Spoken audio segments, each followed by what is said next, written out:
reciprocating air compression takes in 2 cubic meter per minute at 0.11 megapascal 20 degree Celsius, which it delivers at 1.5 megapascal जो होता है 11 degree celsius आपका 111 degree celsius to an after cooler where the air is cooled at constant pressure to 25 degrees Celsius.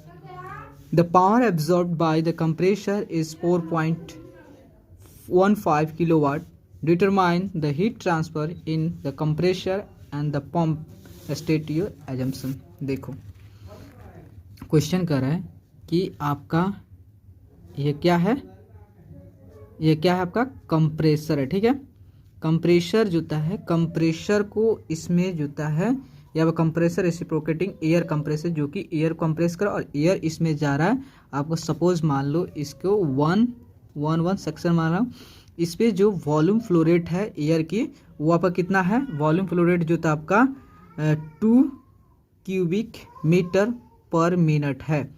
अगर इसे second में करने के लिए क्या करेंगे, 2/60 कर देंगे तो क्यूबिक मीटर पर सेकेंड हो जाए, ठीक है।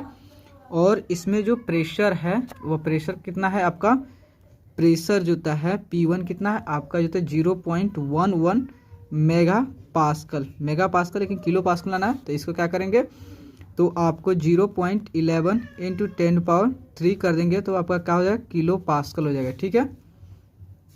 देन जो होता है आप प्रेशर दिया है एंड टेम्परेचर कितना दिया है, टेम्परेचर T1 इजकल टू आपको 20 डिग्री सेल्सियस, 20 डिग्री सेल्सियस को केल्विन में कन्वर्ट करेंगे तो कितना, जब 273 ऐड करेंगे तो आपका 293 केल्विन हो जाएगा, ठीक है। आपका जब अब क्या कर रहा है, टरबाइन से जो आपका कंप्रेसर है, जो आप रेसिप्रोकेटिंग कंप्रेसर, अब इससे एयर जो था कंप्रेस होके बाहर आ रहा है। देन वो कहाँ जा रहा है, आपका जो होता है एक कूलर में जा रहा है, वो ठंडा फिर किया जा रहा है, ठीक है। तो उसमें देखो कंप्रेसर है तो यहाँ से निकल रहा है, मान लो इसको सेक्शन 2 मान लिए, ठीक है, 2 सेक्शन मान लिए। तो यहाँ पे जो होता है प्रेशर हो रहा है, कितना हो रहा है, प्रेशर आपका जो है 1.5 मेगा पास्कल, और मेगा पास्कल को किलो पास्कल में कन्वर्ट करने के लिए 10⁻³ से मल्टीप्लाई करें, कितना होगा, किलो पास्कल। और 2 पे जब इससे कंप्रेसर से आपका एयर जो होता है डिस्चार्ज हो रहा है, वहाँ का टेम्परेचर कितना है आपका, ये भी 2, तो T2 इक्वल टेम्परेचर कितना आपका 111 डिग्री सेल्सियस है, ठीक है, वहाँ पर टेम्परेचर। लेकिन जब जब आपका जो एयर होता है कूल हो रहा है, वह क्या होता है, एट कांस्टेंट प्रेशर पे एयर कूल हो रहा है, ठीक है। उसके बाद एयर जो होता है कूल कितना किया जा रहा है, आपको 111 से उसको कूल किया गया, आपको 25 डिग्री सेल्सियस तक उसको कूल किया जा रहा है। तो और उसके बाद कह रहा है जो कंप्रेसर है, और कंप्रेसर में वर्क जो होता है प्रोवाइड किया जा रहा है, कितना देखो dW/dτ इक्वल टू होता है work done on the system, क्या होता है, नेगेटिव होता है। अगर work done by the system होता है पॉजिटिव, लेकिन work done on the compressor होता है देन नेगेटिव सोर्स करेंगे तो कितना आपका नेगेटिव 4.15 किलोवाट आपका वर्क जो होता है इस पे किया जा रहा है, आपका किस पे, जो आपका कंप्रेसर है उस पर। तो कह रहा है कि बताओ कि determine the heat transfer in compressor और कूलर में, जो आपका कंप्रेसर कितना हीट ट्रांसफर हुआ और कूलर कितना हीट ट्रांसफर हुआ उसकी वैल्यू कैलकुलेट किया, ठीक है। हम देखो इसे मान रहे हैं, इसे 3 सेक्शन मान रहे हैं, ठीक है। तो हमको सबसे पहले कंप्रेसर के लिए निकाले, ठीक है। ए में आपका कंप्रेसर है, तो कंप्रेसर में कितना हीट जो होता है आपका रिलीज हो रहा है उसके वैल्यू को कैलकुलेट करना है, उससे डिस्चार्ज हो रहा है उसके वैल्यू कैलकुलेट करना है। तो सबसे पहले हम क्या कर रहे हैं, कंप्रेसर में जो होता है सेक्शन 1 और 2 के बीच में हम क्या कर रहे हैं, वहाँ पे steady flow energy equation apply कर रहे हैं, ठीक है। अप्लाई जो होता है steady flow energy equation, SFEE जो था SF steady flow energy equation apply करें, ठीक है। तो स्टडी फ्लो एनर्जी इक्वेशन जो होता है हम सेक्शन 1 एंड सेक्शन 2 पे, क्या है कि इनलेट ऑफ द क्या है आपका compressor and outlet of the compressor पे हम क्या कर रहे हैं, वहाँ पे स्टडी फ्लो एनर्जी इक्वेशन लगा रहे हैं, ठीक है। तो m.H1 प्लस V1² प्लस होता है ZZ1 प्लस होता है आपका dQ/dτ equal to m.S2 plus V2² 2 plus ZZ plus आपका डी क्यू बाई डीटा, डी डब्ल्यू बाई डीटा होगा। ठीक है, तो देखो सबसे पहले स्टडी फ्लो एनर्जी इक्वेशन आपने लगाया, तो आपको जो इसमें जो आपका change in kinetic energy means इस पे जोता है जो वेलोसिटी एट इनलेट पे है, आपका इनलेट ऑफ द कंप्रेसर है और आउटलेट ऑफ द कंप्रेसर दोनों सेम है, then V1 equal to V2, then change in kinetic energy क्या होगा, 0 होगा। और दोनों जगह तो Z1 इक्वल टू Z2 भी सेम है, देन पोटेंशियल एनर्जी 0 है, तो आपका ये भी 0, ये भी 0 हो गया, देन आपका ये भी 0, देन ये भी 0 हो गया। ठीक है, तो आपका आया m.H1 प्लस होता है d Q by d tau equal to m.S2 plus होता है d W by d tau. ठीक है, d W by d tau.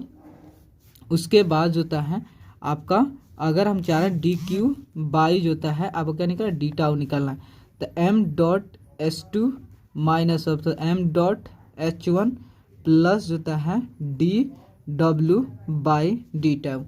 और आपको पावर जो होता है वर्क ट्रांसफर जो होता है पावर ऑन द कंप्रेसर कितना, नेगेटिव ऑफ 4.15 किलोवाट है।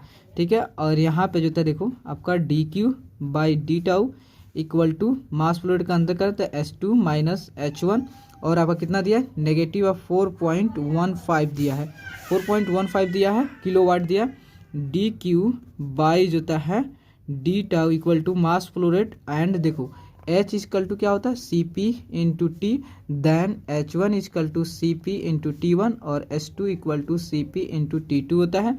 तो m डॉट जो होता है CP into T2 minus CP into T1 हो गया, माइनस ऑफ 4.15 हो गया। ठीक है, then mass flow rate equal to, और CP को बाहर कर देंगे, CP इंटू जो होता है आपका T2 माइनस T1 हो गया, माइनस 4.15। देखो आपका, लेकिन यहाँ पे इनलेट और टरबाइन पे आपका जो वॉल्यूम फ्लो रेट दिया है, लेकिन हमको चाहिए क्या, मास फ्लो रेट चाहिए। मास फ्लो रेट के निकालने के लिए हम क्या करेंगे, सबसे पहले यहाँ पर PV equal to MRT equation लगाएंगे। देखो क्या लगेगा, सेक्शन 1 पे, इस सेक्शन पे हम लगाएंगे क्या, देखो इस सेक्शन पे जो आपको लगाओगे क्या, आपको जो है इस सेक्शन पे लगाओगे PV इक्वल टू MRT होता है, PV इक्वल टू MRT होता है। लेकिन आपका सब चीज़ क्या चीज़ दिया है, रेट में दिया है, वॉल्यूम रेट, तब मास भी रेट में करोगे।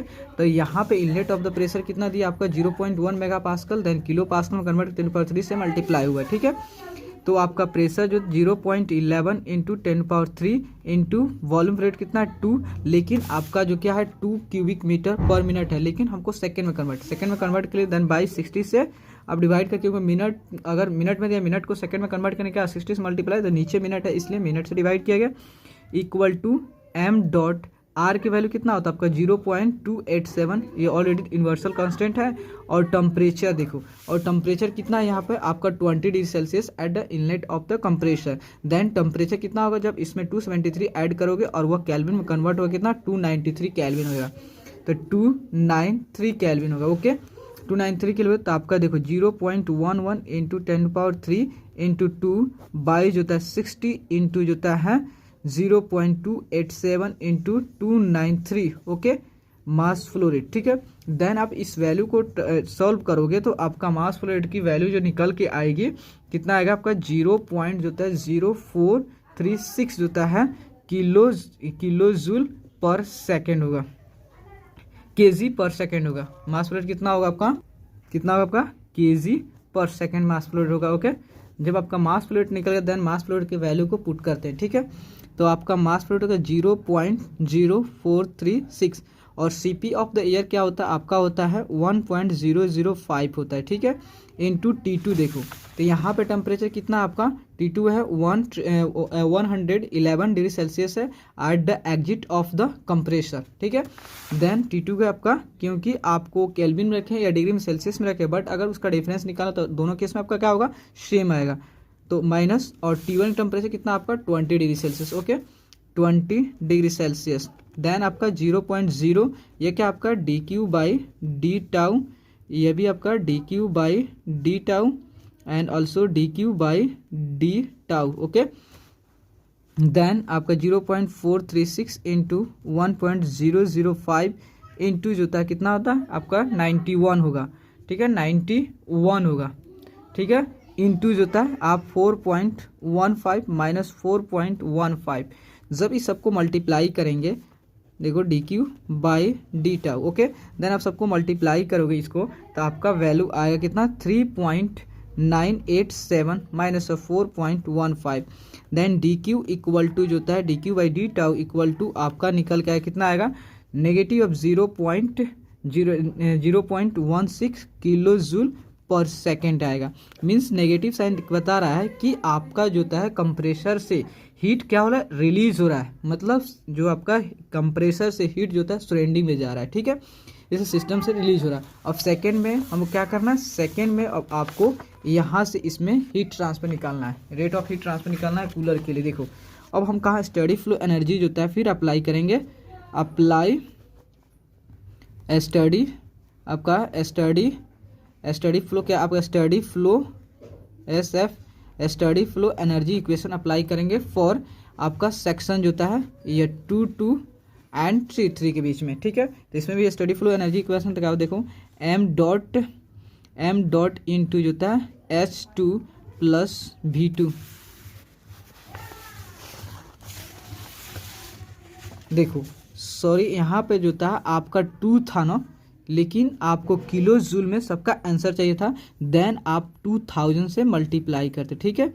यहाँ पे 1000, देन आपको पहले जूल में था, देन आपको 1000 से मल्टीप्लाई कर देंगे तो आपका किलो जूल में जो हीट आपको क्या निकलेगा, एनर्जी निकलेगा। इसको भी 2000 से, देन इसको भी 2000, बट इसका इफेक्ट नहीं पड़ा क्योंकि जो था आपका change in kinetic energy and change in potential 0 था, इसलिए आपको कोई चेंज नहीं पड़ा।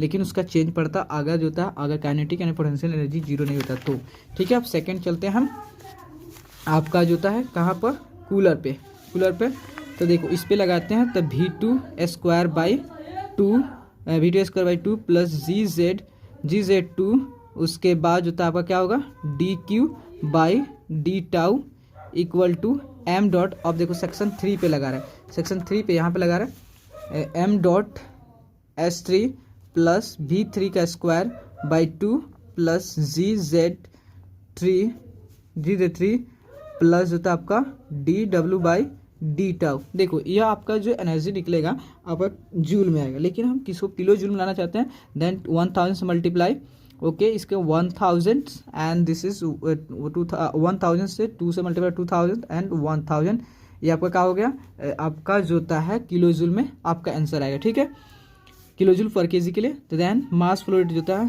किलो, उसके बाद आपका देखो इसमें भी आपका जो होता है V1 इक्वल टू V2 है और Z1 इक्वल टू Z2 है, Z2 इक्वल टू Z2, और आपका जो कूलर में किसी प्रकार का वर्क ट्रांसफर नहीं दिया है, देन ये भी आपका 0, देन हीट ट्रांसफर ये भी 0, ये भी नहीं सॉरी ये नहीं 0 होगा, आपका ये 0 एंड दिस ये भी 0, आपका ये भी 0, देन आपका बचा कितना m डॉट S2 जो होता है plus DQ by d tau equal to m dot S3 और d W by d tau already 0 है, ठीक है। देन हमको d Q by d tau निकालना है, d Q by d tau equal to m dot S3 minus होता है m dot S2, देखो m डॉट S2 जो होता है आपका क्या हुआ, कांस्टेंट है, तो कांस्टेंट है m डॉट को बाहर कर लेंगे और आपका S3 माइनस S2 हो जाएगा, ठीक है। तो आपका DQ, तो DQ by d tau equal to mass कितना, आपका मास फ्लो रेट अभी निकाले थे, आपका कितना था 0.0436 और S3 का आपका CP into T3 minus of CP into T2 होगा, ठीक है। देन आपका DQ by d tau equal to जो है 0.0436, CP को बाहर, then T3 minus T2, then आपका जो है DQ by d tau 0.0436 into CP of air कितना आपका 1.005, T3 कितना है, T3 जो है आपका देखो T3 कितना दिया आपका 25 डिग्री सेल्सियस, T2 कितना है आपका 111 डिग्री सेल्सियस, ठीक है। देन जो है T3 कितना आपका 25 डिग्री सेल्सियस एंड T3 कितना आपका, जो T3 जो है आपका कितना है, T3 जो होता है आपका 25 डिग्री सेल्सियस एंड जो होता है यह आपका 111 डिग्री सेल्सियस, ठीक है। देन जब आप इसको सॉल्व करोगे तो आपका आएगा 3.7 76 kilo joule per second negative आएगा, क्योंकि इससे भी कूलर से भी आपका क्या हो रहा है, हीट रिलीज हो रहा है। Thank you. प्लीज़ अगर आपको वीडियो अच्छा लगे देन लाइक एंड सब्सक्राइब जरूर करोगे। Thank you.